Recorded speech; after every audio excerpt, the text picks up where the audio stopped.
আর তার সঙ্গে এখন যোগ কে দিয়েছে?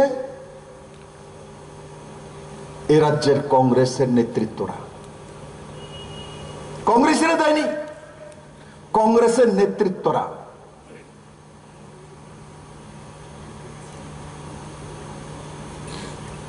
এরা তো যারা কংগ্রেসের নেতৃত্ব যোগ দিয়েছে এরা 3-4 পার্টি চেঞ্জ করে নিয়েছে।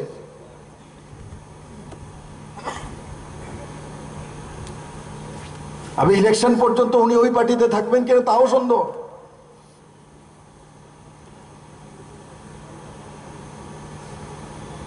আমার বাবা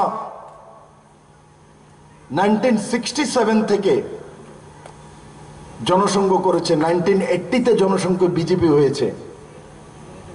এবার হিসাব করে দেখুন 2018-তে গিয়ে তার ছেলে মুখ্যমন্ত্রী হয়েছে। আমার বাবা স্থির ছিল, স্থায়ী ছিল, এক পার্টিতে বসেছিল। এরা 5টা বছর টিকলো না, 5 বছর টিকলো না কংগ্রেস সিপিএম। যে 5 বছর আমরা, আমার বাবা প্রায় 59-60 বছর একই পার্টিতে ছিল, তখন দিকে তার ছেলে গিয়ে মুখ্যমন্ত্রী হয়েছে।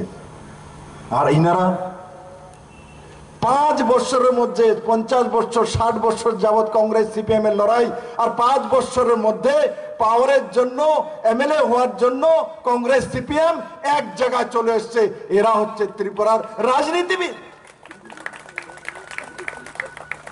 এরা পলিটিশিয়ান।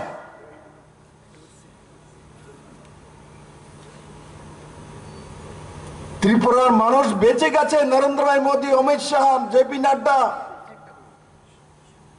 ত্রিপুরার প্রতি নজর দেওয়াতে বিপ্লব দেবরা মুখ্যমন্ত্রী হয়েছে, কাজ করার সুযোগ পেয়েছে।